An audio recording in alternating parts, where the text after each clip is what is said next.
todos aí, até a próxima. No dia 25 do mês passado, o Grêmio recebia o Corinthians e ele tinha a chance de, naquela rodada, assumir a liderança. Perdeu. Olha o que aconteceu com o Grêmio de lá para cá. Aí depois dessa derrota, cuja imagem estamos mostrando aqui, 1-0 do gol do Jadson. Depois o Grêmio perdeu do Palmeiras com o time reserva, perdeu de 1-0 também. E nisso o Corinthians foi somando ponto. Corinthians e Flamengo foram somando seus pontos. E depois o Grêmio ontem recebeu o Avaí. Era o jogo para retomar a caminhada no Campeonato Brasileiro. Vai na zona do rebaixamento e perdeu de novo. Então o Grêmio ele vem de 3 derrotas, nas quais ele não marcou gol. Este aqui é assunto para Diogo Olivier. Diogo Olivier, bom dia, bem-vindo ao Redação. Tudo bem por aí em Porto Alegre? Tudo bem, bom dia Rizek, bom dia Mansur, bom dia Serginho, bom dia Redação. Diogo, como é que você vê essa sequência do Grêmio de 3 jogos sem vitória, 3 derrotas, sem marcar nenhum gol? Eu sinceramente não acho que é nada que indique assim queda de rendimento do Grêmio. Tem a derrota para o Palmeiras como time reserva. Este jogo de ontem, especialmente, contra o Avaí, ficou um sentimento de mais tristeza em função de o Corinthians ter desgarrado. Mas mesmo assim, não foi um jogo que o Grêmio não criou, tanto que um dos personagens da rodada acabou sendo o goleiro do Avaí, o Douglas, que a gente vai falar depois. Um público ótimo na arena, 30 mil pessoas, porque o Grêmio está praticando bom futebol, mas assim, as vozes do Grêmio ao final do jogo não eram vozes assim de ansiedade, e até o torcedor do Grêmio entrevistado pela Rádio Gaúcha, né? A Rádio Gaúcha mantém sempre um repórter conversando com torcedores durante o jogo, não era de indignação, nada do gênero, porque o raciocínio é muito lógico, né? O Troca já falou disso ontem também. É praticamente impossível você imaginar que o Grêmio possa disputar título Campeonato Brasileiro, Libertadores e Copa do Brasil, né? É muito difícil isso. Então, em algum momento, vai acontecer um relaxamento, e esse relaxamento aconteceu no Campeonato Brasileiro. Mesmo para o alto padrão que o Grêmio desempenha, neste jogo o Grêmio deu um pouquinho mais de espaço no contra-ataque, isso aconteceu no segundo gol, alguma desatenção. O primeiro gol é uma desatenção, uma falha do Bruno Cortez, mas não foi um jogo assim que dá para dizer, olha, o Grêmio jogou mal, há uma queda de rendimento, isso vai ter reflexo em outras competições. Não, o Grêmio apenas não está conseguindo, ficar na ponta da tabela em todas as competições. Mas não há um sentimento, Rizek, de que há queda de rendimento. Não, isso não. O Grêmio continua focado e com certeza até para o jogo com o Flamengo, que tem um pouco mais de envolvimento, vai voltar a ter o seu padrão de sempre, não tenho nenhuma dúvida disso, Rizek. A gente está vendo aqui os melhores momentos e a gente vai ver agora, já vimos essa defesa do Douglas e vai ver mais algumas. Agora, Serginho, se não tem uma queda de rendimento, olha que belo gol, né? Se não tem a queda de rendimento, tem um clube que cada vez mais parece voltado para outras conquistas. Não que o Grêmio vá abrir mão de uma boa campanha no Campeonato Brasileiro, mas me parece claro que agora, em termos de taça, o Grêmio olha mais para a Copa do Brasil e para a Libertadores. Ou estou supondo demais aqui? Não, eu acho que as coisas se encaminham para isso, mas eu acho que tem que deixar claro, isso não foi voluntário, né? Ela foi voluntária num jogo específico, que era aquele jogo que era para descansar elenco. O jogo Corinthians, o Grêmio tentou ganhar.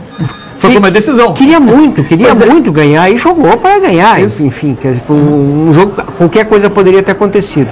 Esse jogo de ontem contra o Avaí, o Grêmio queria muito ganhar. Tinha 30 mil pessoas lá, os jogadores se esforçaram para valer. Então, quer dizer, não foi ainda uma decisão, né? Mas como o Mansur falou antes sobre o Flamengo, sobre o encaminhamento ali do campeonato, chega um momento que, sei lá, o Corinthians abre 15 pontos e você vai jogar diferente. Você vai jogar, mesmo tentando incentivar jogador, os teus jogos mais importantes vão ser os da Libertadores e os da Copa do Brasil, né? Mas acho que tem que esperar um pouquinho, né? Porque, digamos, tá? Meio de semana, o Grêmio vai e ganha do Flamengo. Corinthians perde do Palmeiras. Diferença para 7 pontos. Bom, o Grêmio parece que voltou ao campeonato, né? Pode acontecer o contrário. O Grêmio perde para o Flamengo, vai para 13, né? E o Corinthians ganha do Palmeiras. Essas coisas, quer dizer, então tem que esperar um pouco mais. Está muito no início do campeonato ainda. O que já existe de padrão, digamos assim, é o jeito do Grêmio jogar. E o que o Diogo falou. O primeiro tempo do Grêmio ontem foi muito bom. Foi um primeiro tempo de criar chance e a bola acabou não entrando pelo goleiro que nós vamos ver agora, né? Esse Corinthians e Palmeiras virou um peso enorme não só para o Palmeiras se recuperar, para o Palmeiras ganhar confiança, mas virou um jogo para todo mundo. Para todo mundo, né? Um jogo do campeonato. A gente vai ouvir... O Brasil é Palmeiras, né? Ou pelo menos o Brasil sem ser os corintianos. Isso aí. São Palmeiras na quarta-feira. A gente abre aspas para o Renato depois da derrota de ontem em Porto Alegre.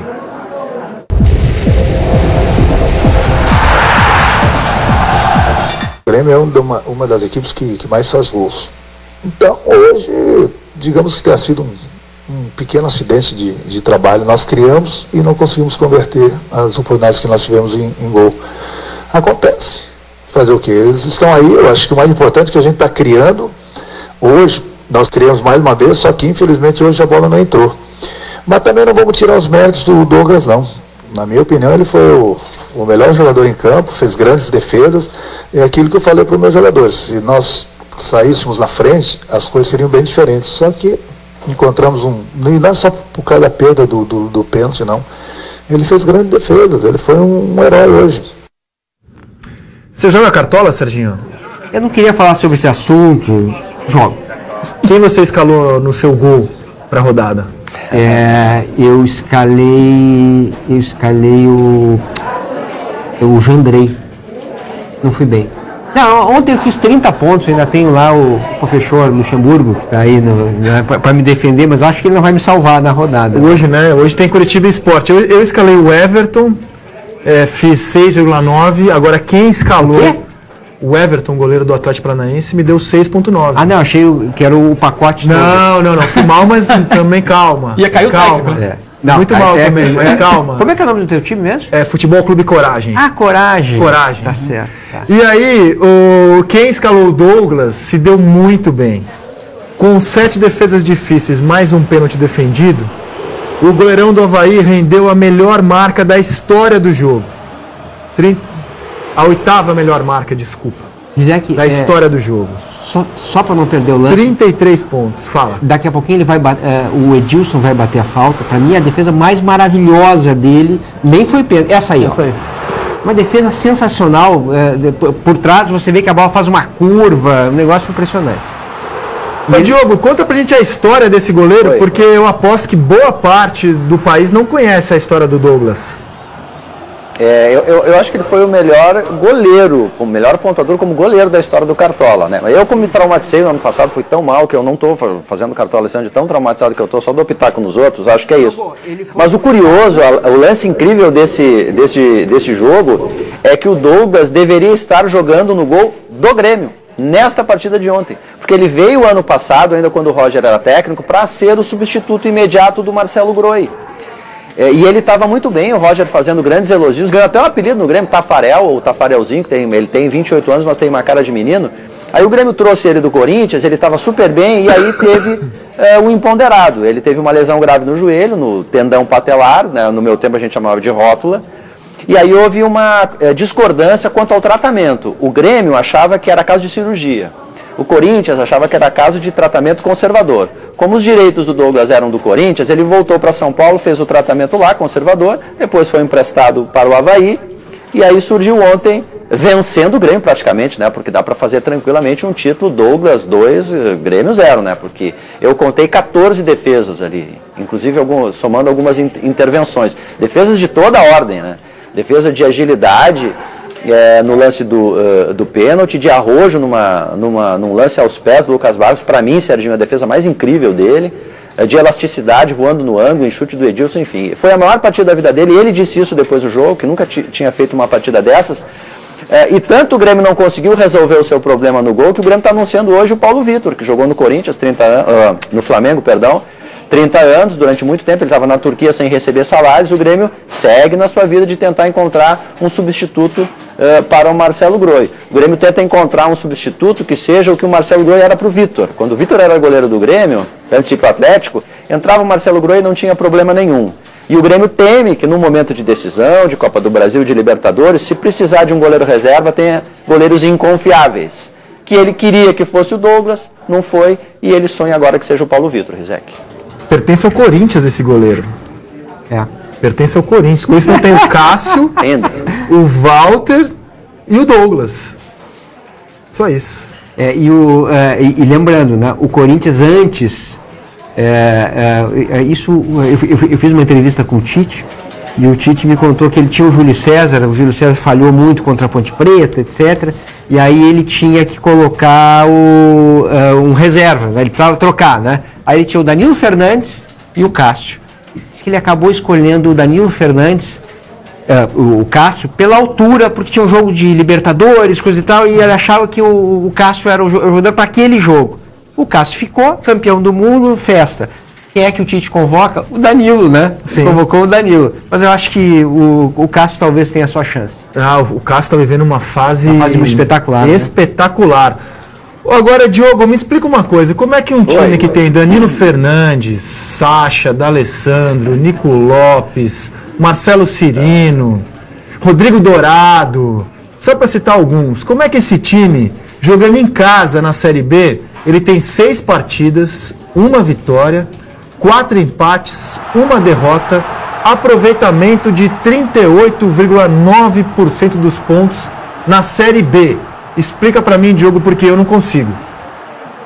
Pergunta fácil essa. Essa é uma pergunta que você me faz há aproximadamente 1 ano e meio, né? Porque a gente está 1 ano e meio nessa, né? O Inter tem time, tem jogadores, vai para algumas partidas em casa e pode retomar a dianteira, aí daqui a pouco, não, mas tem times piores, não vai ficar tão lá atrás. O Inter é um time de projeção há 1 ano e meio, né? A gente só projeta o Inter, mas quando vê no campo, no mundo real, as coisas não acontecem. E é por isso, inclusive, que eu não ouso fazer nenhuma projeção do Inter esse ano, mesmo com a volta de todos os titulares. Para te responder na prática essa pergunta, não te deixar sem resposta, o Inter jogou com todos os seus titulares possíveis, veio o Felipe Gutierrez lá do Chile, da Copa das Confederações, Nico Lopes e William Potker estavam voltando de lesão, estavam um pouco descontados, Vitor Cuesta estava machucado, voltou também. Enfim, então é o time, o melhor Inter possível estava nesse jogo, mesmo que ele nunca tivesse jogado junto. Então tá aí talvez uma explicação por não ter acontecido especificamente a vitória. Mas por incrível que pareça, Rizek, se você olhar no cenário de Série B, obviamente, né? Série A é outra história. Mas se você pegar o Inter e comparar com ele mesmo, o Inter teve algumas melhoras nesse jogo, independentemente do resultado de 1-1. Né? O Inter, por exemplo, chutou no gol. É maluco a gente pensar isso, né? Mas o Inter vinha de jogos sem conseguir sequer finalizar. Nesse jogo teve 6 finalizações, teve um gol mal anulado, a seu favor. Teve o goleiro do Criciúma, o Luiz, que a torcida do Tigre chama de São Luís, justificando assim, esse processo de beatificação, de abertura de processo de canonização no Vaticano, que ele foi de fato muito bem. O Brenner perdeu o gol de dentro da pequena área sem goleiro. Então o Inter jogou teve algumas melhoras, que eu não chamo de avanço, não chamo sequer de evolução, porque é preciso 1, 2, 3, 4 jogos em sequência. Agora, o fato é que, como clube, o planejamento do Inter não funcionou esse ano. O Inter já trocou de treinador, agora a gente vê os dirigentes perguntados sobre, olha, vai trocar de técnico? Os dirigentes dizem que não, e eu acredito até que não vão mudar mesmo, porque o argumento que eles usam é muito forte, é que trocou de treinador o ano passado, assim como quem troca de bermuda, e caiu. O problema é que este ano o Inter já trocou de técnico, então é difícil de você acreditar 100% de certeza se daqui a pouco tem alguns problemas, sei lá, de repente nesses 2 jogos fora agora, contra o Ceará amanhã e depois CRB no sábado, no Nordeste, se eventualmente não pode até pensar em troca de treinador, o que seria o absurdo dos absurdos nesse momento. Mas o fato é que, incrivelmente, nesse cenário assim atípico do Inter, os jogos no Beira-Rio viraram uma pressão absurda. O Inter não consegue se resolver contra times super fechados, a pressão da torcida é enorme, o torcedor está indo ao campo. Ontem, no sábado, eram quase 25 mil pessoas. Olha, 25 mil pessoas para ver o que o Inter não joga, é muita gente. E a pressão acaba virando enorme e isso acaba pesando. O Inter, curiosamente, tem ido melhor fora de casa e agora vai rezar para conseguir os pontos fora de casa que não conseguiu no Beira-Rio, Rizek. O Inter é o 6º colocado, ele está a 2 pontos do Vila Nova e do América, que tem 20 pontos, são respectivamente os terceiros, o terceiro e o 4º colocado da Série B. E já está 7 do Juventude, Rizek. Que é o líder. E a 7 do Juventude. Que é o líder. Olha só, 7 do Juventude. E se a gente for olhar o 14º, se eu não me engano, que é o Oeste, o Inter está ao alcance lá do 14º. Quer dizer, se daqui a pouco não conseguir vencer esses jogos que tem amanhã contra o Ceará e depois, olha, aí se complica de vez na Série B. É bem, quer dizer, é curioso, mas enfim, é uma grande pista, né? O aproveitamento do Inter no Beira-Rio é ridículo, para dizer o mínimo, e o aproveitamento fora do Inter é ótimo. Né? 65, 63, 64%, uma coisa assim.